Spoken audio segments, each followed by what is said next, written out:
we assume that they don't know anything, right?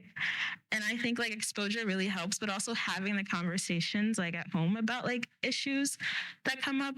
I think that was also one thing that was really helpful with my parents. So like during big protest movements or like really huge social issues that were happening, my parents were super vocal about it, and like we'd have discussions. So like during Obama's election, that was a tie to my school curriculum, and we watched it and then we talked about it and like whether or not like that was something that could potentially change the like the social or American world, is it like the world at the time or whatever.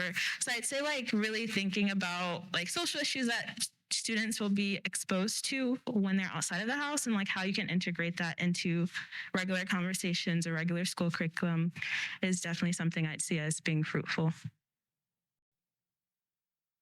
One thing I think that would be, so I was lucky in that I didn't have any, particular learning disabilities. But I think that one thing that's really interesting about homeschooling is that I don't think that everybody has the kind of background or training to address kids with learning disabilities. And I'm thinking things like dyslexia, all the way to things like, being on the autism spectrum. I think that one thing that's nice about homeschooling is that you have the opportunity to, like, your kid is getting this kind of individualized attention and you can notice these things.